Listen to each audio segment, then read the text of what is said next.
8. La moisson est grande, mais il y a peu d'ouvriers. Priez donc le maître de la moisson d'envoyer des ouvriers dans sa moisson. Je vais vous dire aujourd'hui que Dieu recrute. Alléluia. Dieu recrute. Ce n'est pas inscrit à France Travail, mais c'est inscrit dans l'agence au ciel. La moisson est grande, mais il y a peu d'ouvriers. Priez donc le maître de la moisson d'envoyer des ouvriers dans sa moisson. Dans 2 Timothée 2, verset 2, c'est l'apôtre Paul qui nous donne ce conseil, qui donnait à Timothée, son enfant spirituel, ce que tu as entendu de moi en présence de beaucoup de témoins, confie-le à des hommes fidèles qui soient capables de l'enseigner aussi à d'autres. Amen. Nous te bénissons pour ta parole, notre Dieu. Tu as déclaré que l'homme ne vivra pas de pain seulement, mais de toute parole qui sort de la bouche de Dieu. Que toute la gloire te revienne, parce qu'en Jésus-Christ, ta parole s'est faite chair. Gloire à ton Saint-Nom pour cette parole vivante qui vient au-devant de nous, au-devant de nos faiblesses, au-devant de nos limites, pour nous équiper, pour nous nourrir, afin que nous soyons édifiés, nous devenions des hommes et des femmes matures à la mesure de la stature parfaite de Christ. Merci de nous aider ce matin par ton bon Saint-Esprit. Au nom de Jésus. Amen. Nous sommes une équipe avec tous les avantages de l'équipe, mais aussi avec les limitations d'une équipe. Une équipe qui travaille dans la même vision. Vous savez, l'œuvre de Dieu, ce n'est pas l'affaire d'un homme ou d'un seul homme.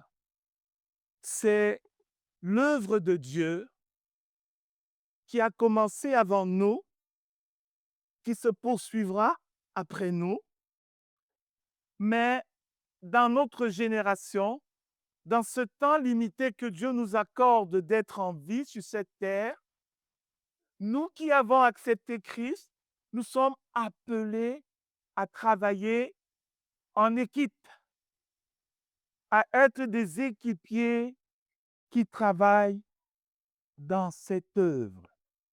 Amen. Des équipiers.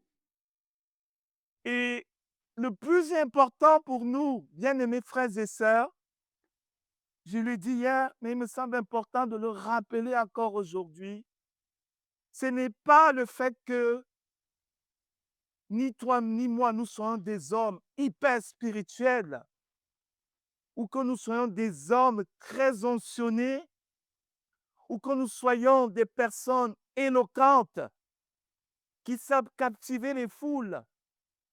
Mais ce qui est plus important pour les joueurs d'une équipe, c'est quoi? C'est de pouvoir jouer ensemble.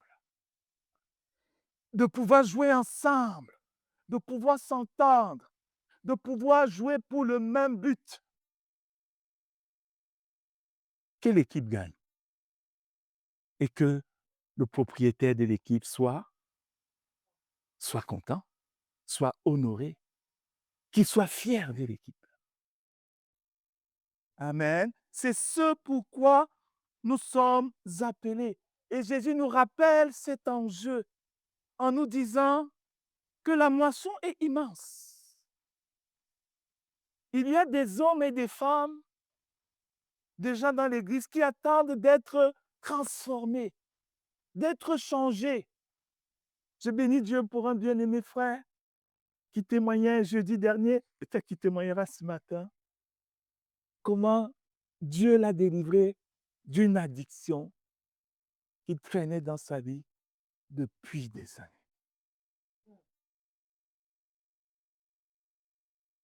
Des âmes attendent d'être transformées au sein de l'Église. Des vies attendent d'être touchées. Mais Jésus porte aussi son regard pas seulement sur la moisson, mais aussi sur les équipiers et les ouvriers que nous sommes. Et il nous dit, il faut recruter. Vous n'êtes pas assez nombreux. Nous ne sommes pas assez nombreux pour cette œuvre. Nous ne sommes pas assez suffisants. Cette œuvre a besoin de nouveaux équipiers, d'équipiers complémentaires. Et la question que nous devons nous poser en tant qu'équipiers, c'est vrai, souvent la première question qui revient, c'est quel est mon rôle? Quelle est ma place dans l'équipe? Mais il me semble que ce n'est pas la question prioritaire. Alléluia. La question prioritaire, c'est de savoir quel type d'équipier je suis. Quel type d'équipier tu es véritablement? Au-delà de ce que tu vas faire, quel type d'équipier es-tu? Vous savez, notre identité compte beaucoup plus que nos actions. Jésus regarde à qui nous sommes avant ce que nous faisons. Le sacrifice de Caïn n'a pas plu à Dieu. Parce que Caïn était méchant. Il n'était pas bien là-dedans. Je ne sais pas qui d'entre nous accepterait de manger du pain qu'on vient lui offrir avec des mains sales,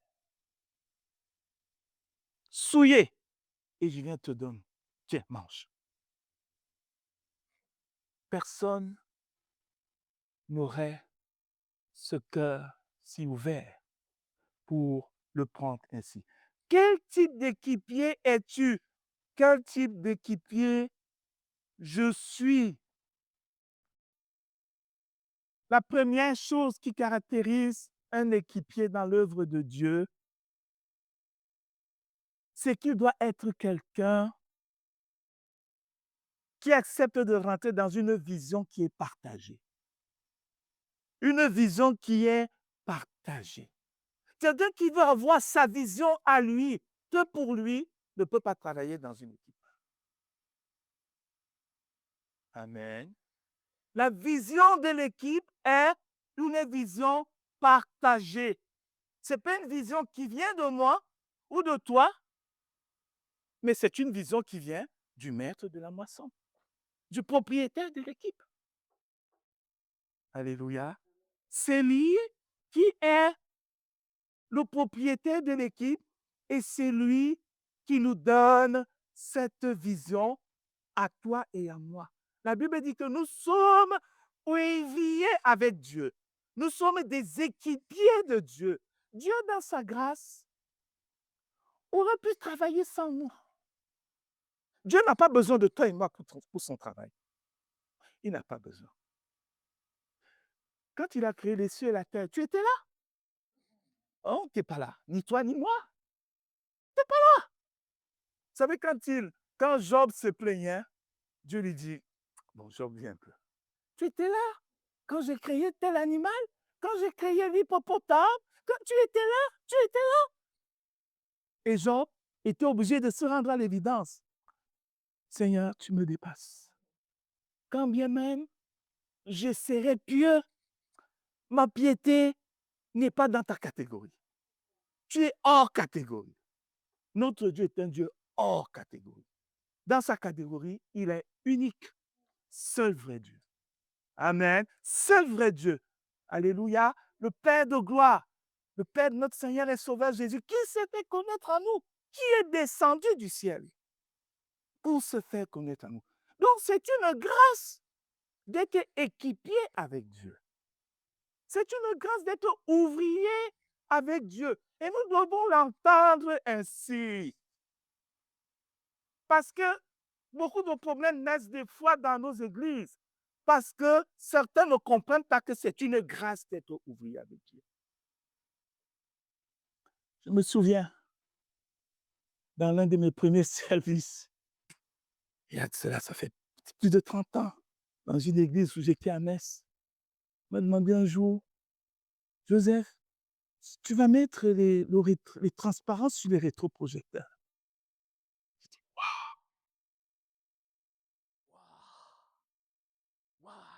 J'étais tout content. De mettre que les transparents. C'est rien pour toi. Mais si je ne mets pas les transparents, tu n'as pas les paroles. Et si tu ne connais pas le chant, tu ne chantes pas, tu ne loues pas Dieu. Et je le faisais avec amour, avec simplicité de cœur, avec joie. Je bénis Dieu hier, j'ai entendu des témoignages similaires pendant notre temps de séminaire. Comment je suis content pour l'accueil que je fais là dans l'église. Je suis content, je le fais avec amour, je le fais avec joie. Quand j'entends ce témoignage, je dis Seigneur, gloire à ton nom, elle est sur la bonne voie. Alléluia.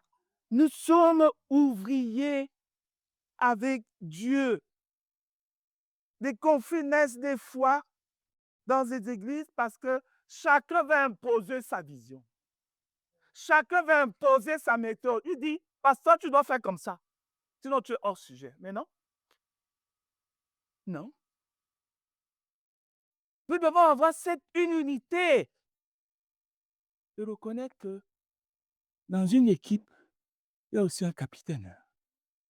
Il y a un entraîneur. Quand j'arrive dans une équipe, ce n'est pas pour chambouler tout. Hein? Ça veut dire que j'intègre aussi la vision de l'équipe. Amen. Je l'intègre, sinon, je change l'équipe. Nous devons accepter une vision partagée. Amen. L'équipier doit être quelqu'un qui accepte de mourir à lui-même. Je me souviens dans cette église à Metz, je discutais beaucoup avec les frères et sœurs de cette assemblée. Parce que je trouvais qu'ils n'étaient pas très spirituels. Hein? Moi, je l'étais, pas eux. Moi, j'étais spirituel. Ils ne priaient pas beaucoup. Moi, je venais d'un lieu, on jeûnait. On faisait les nuits de prière. Une nuit de prière, nada. Et puis, ils aimaient seulement manger, là. Ils sont contents, ils mangent. Mais non. Et puis, à l'époque, aujourd'hui, on n'a plus ce débat-là. Les sœurs portaient des pantalons. Elles se maquillaient. Ici, aujourd'hui, on ne parle plus de ces débats. Mais moi, je veux vous rappeler certaines choses dans lesquelles nous, on était regardants. Et c'est comme ça que j'ai discuté. En plus, ces frères-là, ils buvaient du vin. Moi, là où j'ai cru, on ne boit pas le vin. Tous les vins chrétiens, tu ne bois pas le vin. Donc, il y avait tellement de changements culturels pour moi, ou peut-être même spirituels, qui étaient trop importants. Et je n'arrêtais pas de discuter avec eux. Un jour, le Saint-Esprit me dit, arrête, apprends à les aimer, à les accepter. Oui, quels qu'ils sont. Amen. Très important tel qu'ils sont. Si tu viens quelque part pour changer les autres, non, tu n'as rien compris. Si tu es là, c'est parce que Dieu veut te changer. Alléluia. Dieu m'a changé. Il m'a appris la grâce. Parce que moi, j'étais ordre, rigidité. Avant d'être un Dieu d'ordre, Dieu est un Dieu de grâce. Alléluia. L'ordre sans la grâce rigidifie les vies. Ça casse les vies. J'ai vu des gens cassés par l'ordre dans des églises. Dieu m'a appris à aimer les gens sans leur imposer un changement. Parce que ce n'est pas moi qui change les gens. Dieu est avant tout un Dieu de grâce. Dis-le à ton voisin. Dieu est avant tout un Dieu de grâce. Frères et sœurs, quand nous commençons à mettre l'ordre devant, nous allons tuer la vie. Va dire à ton épouse ou à ton conjoint, maintenant chaque jour, à midi, tu m'apportes à manger, hein. À telle heure, tu vas... Va lui dire ça. Tu vas rester affamé toute la journée. Parce qu'il n'y a pas de grâce. Il n'y a rien dans tes propos.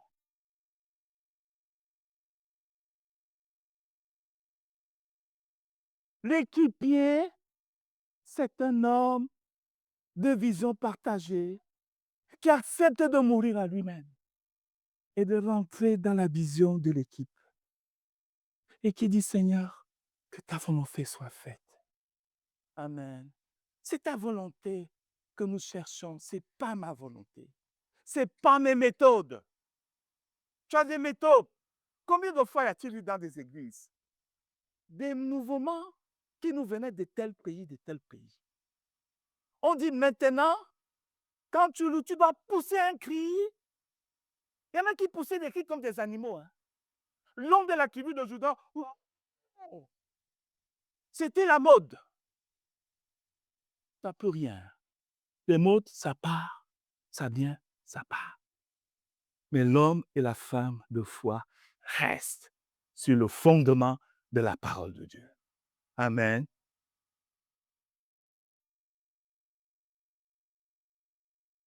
Tu dois accepter en tant qu'équipier d'être humble de cœur. Mets de côté ta propre vision, rentre dans la vision de l'équipe. Un équipier, c'est un homme de prière. Jésus nous dit, la moisson est grande. Mais il ne nous dit pas, allez chercher les ouvriers, allez les recruter. C'est vrai que dans une autre parabole que le Seigneur nous donne, on a le maître qui va à la place de la ville. Vous savez, la parabole des ouvriers de la dernière heure. Il va, il les cherche, il les recrute. Mais ici, le Seigneur met l'accent sur la prière. Il dit, il n'y a pas beaucoup d'ouvriers, il y en a très peu. Mais vous devez prier. Amen. Vous devez prier le maître de la moisson, le propriétaire. Père, toi-même, suscite des ouvriers dans ta maison. Suscite au nom de Jésus des ouvriers dans l'œuvre. Suscite des hommes et des femmes de prière. Suscite des musiciens. Suscite au nom de Jésus des chantres. Suscite des évangélistes. Suscite des prophètes. Suscite des hommes et des femmes d'exhortation. Suscite. Priez le maître de la moisson. C'est un des sujets de prière que l'Église, merci, c'est gentil, que l'Église doit avoir à cœur d'une manière constante et régulière. Les ouvriers et les équipiers dans la maison de Dieu. Priez pour que Dieu en suscite d'autres, pour que Dieu qualifie ceux qui sont déjà là, les équipe davantage, pour qu'ils soient de plus en plus autonomes pour la gloire de Dieu. Amen. Priez le maître de la moisson. Un équipier dans l'œuvre de Dieu est un homme de prière. L'équipier engagé, il est d'abord engagé à genoux devant Dieu, à genoux dans le secret. Son engagement n'est pas un engagement tape à l'œil, juste pour qu'on voit dans le visible. Mais dans l'arrière-plan, il n'y a rien. Sauf que Dieu, il regarde. Il regarde l'arrière-plan. Hein. Va manger dans un restaurant où dans l'arrière-plan, là, il y a des asticots. Si tu vois ça, tu vas fuir en courant. Dieu regarde l'arrière-plan. Il n'y a rien. Mais là devant, il fait le tape à l'œil. Dis à ton voisin, ne fais pas le tape à l'œil dans l'église. Dis-le lui franchement. Je sais, ne fais pas le tape à l'œil dans l'église. Le tape à l'œil, frères et sœurs, ça ne nous sert à rien. Combien j'étais humilié de constater que quand tu fais du bien à un frère, une sœur, et que tu murmures, tu critiques, c'est effacer de ton compteur au ciel. Dieu m'a montré ça. Hein. C'est effacé. C'est pourquoi l'apôtre vous dit, faites toutes choses sans hésitation. Quand tu fais le bien, ne murmure pas. Faites le bien. Bénis ton frère ou ta soeur au nom de Jésus. L'équipier est un homme de prière, pas de murmure. Alléluia. Dis à ton voisin, sois un homme de prière. Amen, amen. Un homme de prière. Oh Seigneur. Ou une femme. Alléluia. Amen. Un homme ou une femme de prière, mon frère, ma soeur. Quand il n'y a pas la prière dans l'arrière-plan, eh bien, l'équipier va devenir un exécutant sans feu, sans flamme. Pourquoi tu fais? Je fais parce qu'on m'a dit de faire. Il n'y a pas le feu qui est là, la flamme de l'esprit qui accompagne ses actions. Quand il fait quelque part, on ne voit pas que le visible, mais on voit l'invisible derrière. La grâce de Dieu qui accompagne.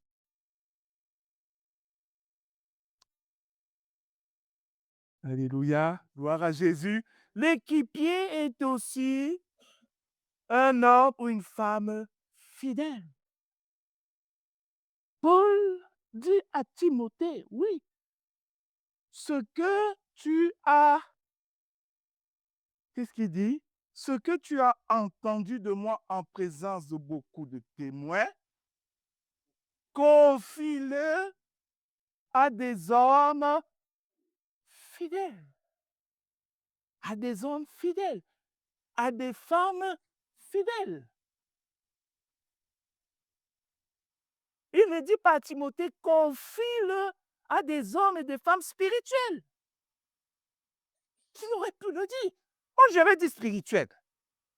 Moi, j'aurais dit spirituel. Je ne vous le cache pas. Mais avec le temps et avec l'expérience acquise à la maison de Dieu et en lisant la parole de Dieu, je comprends que la fidélité, là, elle est plus importante que les hommes et les femmes qui sont onctionnés. Parce qu'il y a des hommes et femmes onctionnés, mais ils sont indisciplinés. Tu ne peux pas lui dire, ah, il est déjà A, il a fini l'alphabet, il est déjà peut-être à un deuxième ou troisième alphabet. Parce qu'il connaît tout. Paul dit à Timothée, ce que tu as appris de moi, confie-le à des hommes fidèles. Pas forcément des hommes très spirituels. On a connu des gens spirituels dans cette église. Je pense notamment à une sœur qui aimait prophétiser. Vous savez qu'il y a des fois les pasteurs, hein, quand ils voient quelqu'un qui prophétise beaucoup, ils disent, waouh, il y a l'esprit qui est là. Mais quel esprit? Quand cette femme a commencé à nous créer des scandales à l'église, on a failli voler en éclats. On ne s'entendait plus à la tête de l'église. C'était compliqué. On ne s'entendait plus, moi et l'homme de Dieu qui est auprès du Seigneur. On a prié, on a supplié le Seigneur, on a parlé, on a même sollicité d'autres bien-aimés pasteurs. Et là, le Seigneur a commencé à ouvrir les yeux. Parce que je ne dis pas ça pour décourager la manifestation des dons spirituels. Mais nous devons avoir du discernement. Amen. Il faut discerner. Des hommes et des femmes fidèles. La fidélité, c'est la constance dans le temps. Donc la fidélité, difficile de la mesurer en un jour. C'est dans le temps que tu regardes. Il est fidèle ou elle est fidèle ou pas. La fidélité dans le temps. Fidélité dans le couple. La Bible en parle. Il est constant. Il est toujours là. C'est quelqu'un qui accomplit ce pourquoi il est engagé. Ce n'est pas il te dit aujourd'hui, demain il te dit non. Il est infidèle celui-là. De telles personnes, Paul dit à Timothée, non, tu ne leur confies rien. des choses de la maison de Dieu.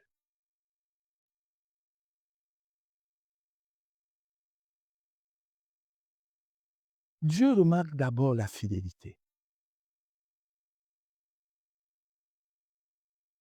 Vous connaissez tous la parabole des talents. 5 talents, 3 talents, 1 talent.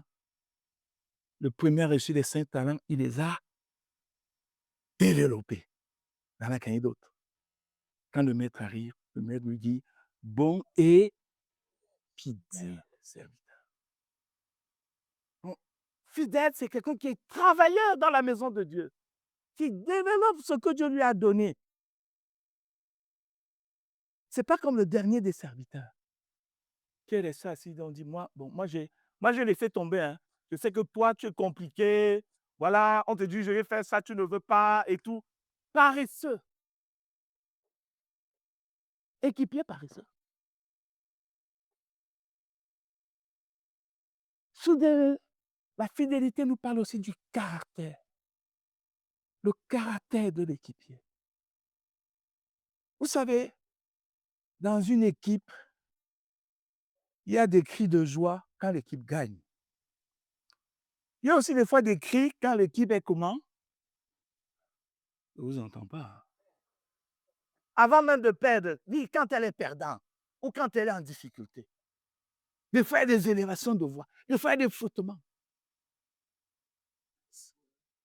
C'est là où on mesure l'attitude de fidélité des équipiers.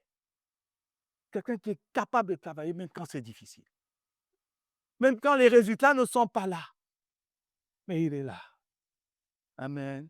Le monde utilise l'expression la résilience. Alléluia. Un couple dans l'église, ils ne sont pas là aujourd'hui. Ils sont là, ils m'ont dit un jour, pasteur, on traversait des difficultés dans l'église. Ils m'ont dit, pasteur, amen. Nous, on vous regardait seulement. On vous regarde. Pour voir comment vous allez vous en sortir, on regardait. Mais ce n'était pas un regard, on va voir ce qui va l'arrêter. Mais il disait, on vous regardait parce qu'on voyait comment vous teniez, malgré l'épreuve, malgré la difficulté. Ce n'est pas de nous-mêmes que nous tenons, c'est la grâce de Dieu qui nous soutient. Amen. Le Seigneur Jésus soutient. Quand il voit des cœurs fidèles, il te soutient dans la difficulté. Un équipier doit être un homme ou une femme fidèle. Tu ne travailles pas seulement quand ça te convient. Tu ne dis pas à ton patron, je ne veux pas aujourd'hui au travail. Hein. Vraiment, ça ne m'arrange pas de venir travailler. Je serai là demain. Hein? Tu lui fais ça. Qu'est-ce qu'il y a? Fin de contrat. Rayé de la liste des employés de l'entreprise. Hein? On est d'accord? Ces choses, on le vit dans le monde. Et dans la maison de Dieu, pourquoi on aurait une autre attitude? Vous croyez que pour moi, c'est toujours facile et commode de travailler dans la maison de Dieu? Vous vous imaginez qu'il y a des moments où je suis fatigué, n'est-ce pas? À un moment, j'aimerais aussi dormir, me reposer. Hein? Mais j'ai constaté une chose. Il n'y a pas de meilleur patron que Dieu. Amen. Quand tu travailles pour lui, déjà, tu as une récompense dans la joie qu'il te donne. La fatigue même que tu avais, il te l'évacue. Et tu as la joie de voir que le travail que tu fais est en bénédiction aux uns et aux autres. Cela, c'est une chose d'encouragement réel. Sois un équipier fidèle, dis-le à ton voisin. Amen. Sois fidèle. Il en tout aujourd'hui. On n'est qu'à aujourd'hui. Le dîner, je vais le revoir le 10 juillet au culte. Ça ne va plus marcher. Je vous le dis en toute sincérité. C'est des choses que j'ai acceptées parce que je n'ai pas arrêté, mais ça ne sera plus le cas. Tu es là le 10 mai, tu reviens le 10 juillet, tu vas rester assis. Si tu n'es pas fidèle, je ne peux pas te confier. C'est ce que Paul dit. Hein? Confie à des hommes fidèles. Tu n'es pas fidèle. On n'a pas la même vision. Parce que la vision, Dieu nous la communique quand nous sommes rassemblés. Quand nous sommes rassemblés, quand nous prions ensemble, quand nous prenons le temps ensemble, on mange quelque chose ensemble, on discute, ça crée en nous des liens. On échange, on échange. On est une famille. Amen. On est une famille. Dis-le à ton voisin, on est une famille. On est une famille. Une famille. Une équipe, c'est une famille. Hein? C'est une famille. Fidèle. Fidèle dans les petites choses comme dans les grandes. Un équipier dans l'œuvre doit aussi être un homme ou une femme qui est capable de transmettre. Amen. Tu dois être quelqu'un qui est capable de transmettre. Paul dit, ce que tu as reçu à Timothée, ce que tu as reçu de moi, en présence d'un grand nombre de témoins. Confie-le aussi à d'autres, qui eux aussi seront capables de transmettre. Donc, toi, en tant qu'équipier dans la maison de Dieu, tu dois être un homme ou une femme de transmission. Amen. Ça veut dire que tu dois être quelqu'un qui est en train de communiquer le message de l'Évangile.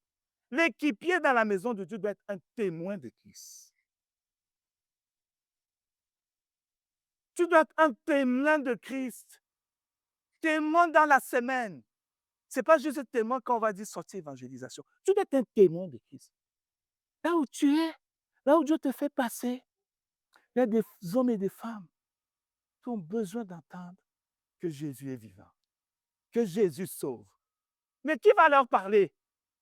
Ce sont les équipiers. Nous faisons équipe avec Dieu. Parce que si Dieu était dans le même endroit que ces gens, physiquement, je vais dire, il leur parlerait. Mais Dieu est représenté par qui? Par toi et moi. Donc, tu es équipe avec Dieu. Tu ne fais pas équipe avec Dieu seulement le dimanche. Hein? Tu es un équipier toute la vie. H24, dehors, dans le couple, dans ta famille. Équipier avec le Seigneur Jésus. Amen. Équipier avec le Seigneur Jésus. Nous avons du mal. Nous avons du mal dans ce point-là, à être équipier H24. On est équipier dimanche matin.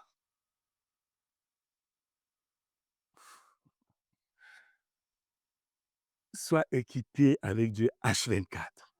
Amen. Parce que c'est dans notre quotidien que le Seigneur veut se manifester, hein, et qui se manifeste aux gens autour de nous. Sois cet équipier qui est capable de dire à une personne qui te parle d'un problème, je peux prier pour toi. Il va te dire oui. Tu pries au nom de Jésus. Amen. Tu pries pour lui. Ne dis pas, tu vas venir dimanche à l'église, on va prier pour toi. Prie. Ce n'est pas l'église qui guérit, c'est Jésus. Et mettons, invoque le Seigneur là. Un équipier doit être capable de transmettre. La transmission nous parle aussi de la formation. C'est-à-dire qu'un équipier doit communiquer à d'autres ce que Dieu lui a donné. Amen. Tu dois être un homme, une femme qui communique l'enseignement du Seigneur. Communique à d'autres autour de toi ce que tu as reçu. Timothée devait confier aux autres ce que lui-même il avait reçu. Ce qu'il avait reçu, n'est-ce pas, du Seigneur, ce qu'il avait reçu de l'apôtre Paul. Un équipier doit avoir un Paul dans sa vie. Si tu n'as pas de Paul dans ta vie, tu ne seras pas un équipier équilibré. Tu as besoin d'un Paul dans ta vie. Paul a formé Timothée. Paul a communiqué à Timothée des enseignements, la vie de Dieu, des éléments que Timothée ne pouvait pas inventer. Tu as besoin d'avoir un Paul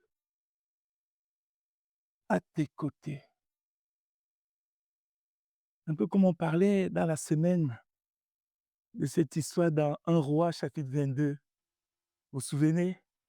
Michée qui a osé parler à Achab. Lui dit, ne va pas en guerre. tu vas perdre. Là où 400 prophètes disaient au roi Achab, vas-y, tu vas gagner. Michée a osé dire au roi Achab, tu vas perdre. Il ne va pas.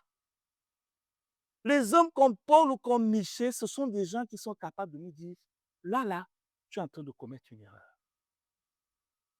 Aujourd'hui, dans les églises, tout le monde a la révélation de tout.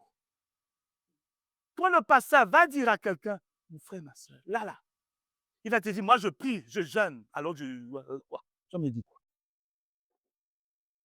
Jusqu'au moment où il va aller se cogner la tête. Et après, il va demander qu'on prie. Comment Dieu amour? On prie. Nous devons accepter d'avoir des pôles dans nos vies. Timothée pouvait confier à d'autres parce que lui-même, il a appris à recevoir. Un équipier doit être quelqu'un d'enseignable. Il peut être enseigné. Il peut écouter. Il peut écouter ce que Dieu lui communique.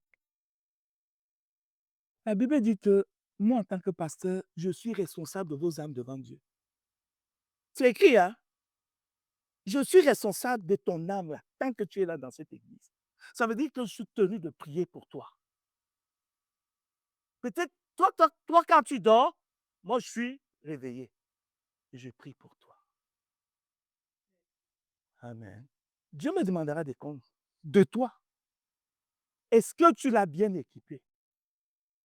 Est-ce que tu lui as communiqué mon conseil comme cela se devait? Lorsque l'apôtre Paul s'est séparé des Éphésiens, quand il partait, on va dans le livre des Actes, Paul va prier, il va leur dire, je vous ai donné tout le conseil de Dieu. Je vous ai tout donné. Je sais qu'il y aura parmi vous des faux prophètes qui vont se lever. Mais Paul avait la conscience tranquille parce qu'il avait tout communiqué. Il priait pour eux. Amen, amen. Je bénis le Seigneur qui nous aide. Le Seigneur nous aide. C'est la responsabilité que nous avons. De la même manière que les parents ont la responsabilité d'élever les enfants. C'est une responsabilité juridique. Les parents qui n'élèvent pas bien leurs enfants, l'État leur retire le droit sur l'enfant. Dieu regarde ce que nous, en tant que responsables spirituels, nous faisons des personnes qu'il nous a confiées dans sa grâce. Est-ce que vous sont des responsables autoritaires qui dominent? Ou alors est-ce que nous sommes des responsables patients, humbles, qui ne maquillent pas la vérité pour ne pas heurter et qui osent dire attention?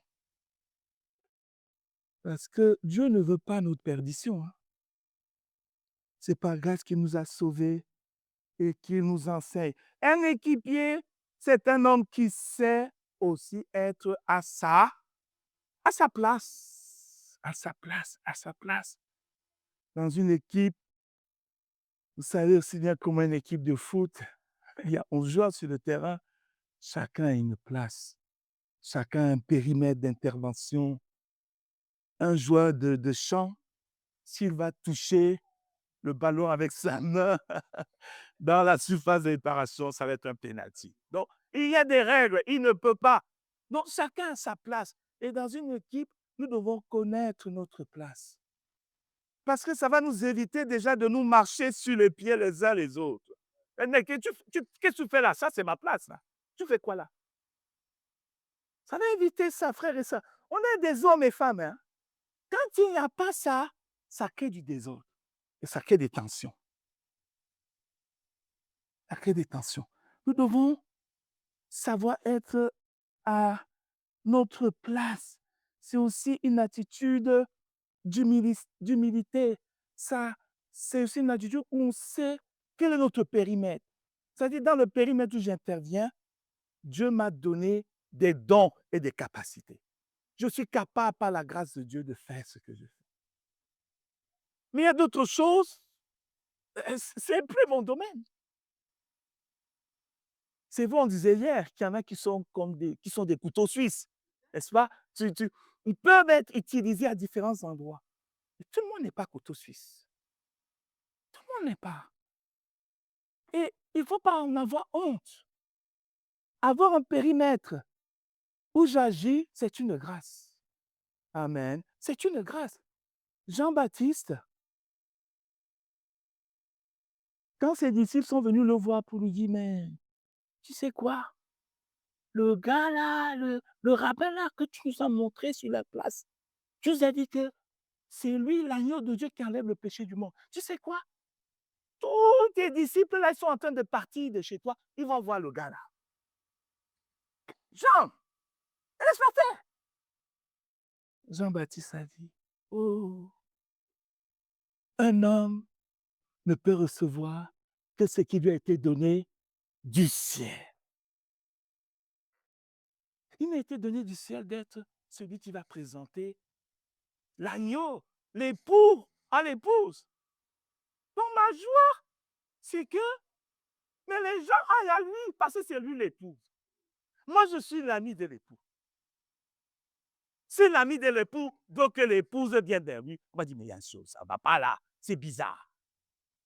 Jean-Baptiste est resté à sa place. Il n'a pas pris la grosse tête. Il a accepté que les âmes aillent vers Jésus. Amen. Les âmes doivent aller vers Jésus. Jean est resté à sa place. Dans l'équipe, nous avons des places. Ça peut évoluer, hein? Mais on a des places. Nous devons accepter de rester dans nos places et de travailler avec humilité. Parce que la récompense n'est pas fonction du périmètre que tu as reçu, mais c'est fonction de ta fidélité dans ce que tu fais. Je bénis Dieu. Voilà. Dimanche, on a la table du Seigneur qui est préparée. C'est constant. Il y a une fidélité qui s'exprime. Je bénis le Seigneur. Fidélité dans les petites choses. Le Seigneur, quand nous le verrons, ne dira pas, toi tu balayais seulement la salle de l'église. Non. Bon et fidèle servant, ma fille, mon fils, grâce à toi, la salle est un lieu accueillant. Tu as été une servante fidèle. Amen. Un serviteur fidèle. Entre dans la joie de ton maître. Amen. Parce que Dieu regardera en fonction de la fidélité et des dons qu'il nous a donnés. Amen, amen. Et un serviteur un équipier prend soin des autres. Il prend soin des autres. Nous devons prier les uns pour les autres. Dans la prière, Paul nous dit de porter les fardeaux les uns des autres. Les uns des autres. Moi, en tant qu'équipier, pasteur, j'ai besoin que vous priez pour moi. Il y a des moments où dans mon cœur, c'est pas facile. Il y a des moments de découragement. Oui, Père l'a connu, des moments de découragement. Des fois, quand vous voyez le pasteur, vous croyez qu'il ne peut pas décourager. Il y a des pasteurs qui passent par le burn-out. Mais ils n'en parlent pas beaucoup parce que ça ne fait pas bien.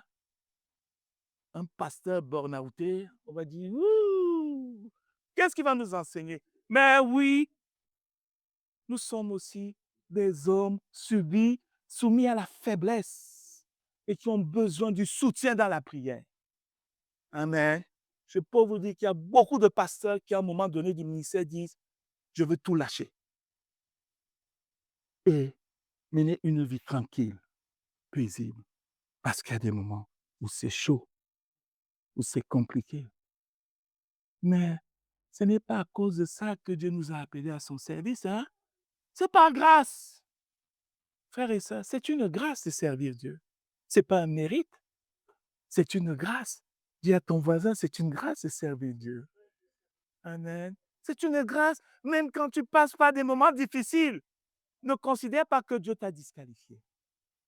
Au contraire, c'est le moment pour l'équipe de te soutenir, de te relever dans la prière. Vas-y frère, vas-y sœur. Nous prions pour toi.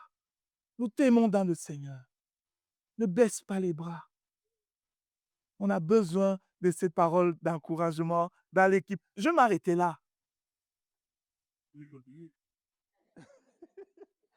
Je vais là. Mais je veux vraiment qu'on reçoive cette parole du Seigneur.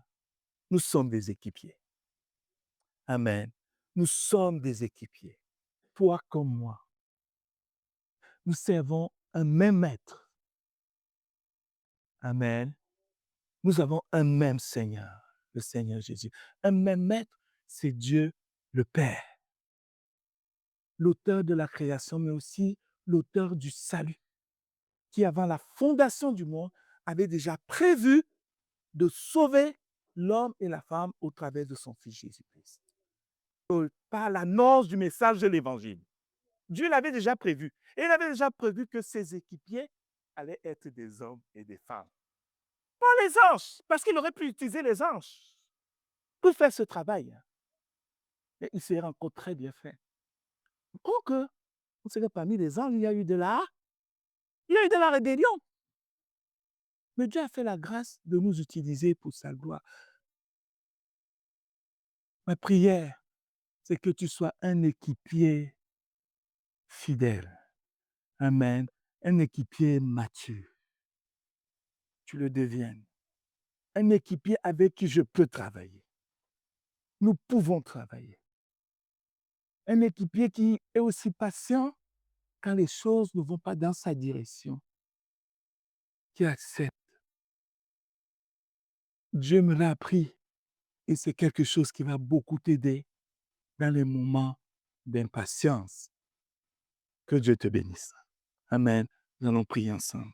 Père, nous te disons ce matin merci pour la grâce que tu nous as faite.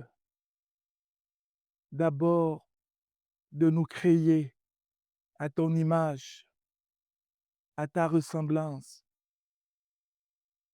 et de ne pas nous laisser dans la voie d'égarement, loin de toi que nous avons prise. Nous te disons merci parce que tu nous as envoyé ton Fils Jésus-Christ pour notre salut. Oh Seigneur, pour ouvrir nos cœurs à ta présence, à ta personne, parce que nous étions spirituellement morts. Nous étions égarés dans notre conscience. Nous te bénissons pour le salut que tu nous as donné en Jésus-Christ. Mon âme est reconnaissante, nos âmes sont reconnaissantes ce matin pour cet amour ineffable, cet amour total. Seigneur, merci parce que tu n'étais pas seulement contenté de nous sauver et de nous dire, bon, maintenant vous êtes sauvés, attendez juste de rentrer au ciel. Tu as fait de nous des ouvriers dans ta maison, des hommes et des femmes qui travaillent avec Dieu, qui sont équipiers de Dieu par rapport à cette moisson qui est là, ces hommes et ces femmes, ces multitudes à qui tu veux te faire connaître au travers du message de l'évangile de Jésus-Christ. Nous te disons merci pour cette grâce d'être cette nation de souverains royaux. Seigneur, ce sacerdoce royal dans ta maison, nous te bénissons au nom de Jésus. Tu as fait de nous des hommes et des femmes qui peuvent t'offrir ces sacrifices de louange, ces sacrifices d'adoration, mais qui peuvent aussi t'offrir ces hommes et ces femmes qui étaient des captifs, mais que tu as délivrés au prix du sang de Jésus. Seigneur, je prie pour que tu nous aides à être des équipiers fidèles dans ta maison, des équipiers humbles, des équipiers qui acceptent d'apprendre de toi, mais aussi de l'équipe, afin que, Seigneur, nous ayons une même vision, celle qui nous vient de toi. Cette vision que tu nous as donnée, notre raison d'être, c'est de t'adorer. Adorer Dieu de tout notre cœur, de toute notre âme, de toute notre pensée, de toutes nos forces. C'est de nous aimer les uns les autres, de prier les uns pour les autres, mais aussi de devenir ces disciples qui font aussi d'autres disciples. Père, aide-nous, mon Dieu, mon roi, afin que pendant ce temps de grâce que tu nous accordes, nous puissions te servir fidèlement au sein de notre génération. Merci pour chaque équipier de l'Église Vie Nouvelle. Merci pour la manière dont tu l'utilises et dont tu vas encore l'aider à progresser pour ta seule et unique gloire. Béni sois-tu éternel, que toute la gloire te revienne au nom puissant de Jésus. Merci Seigneur. Amen.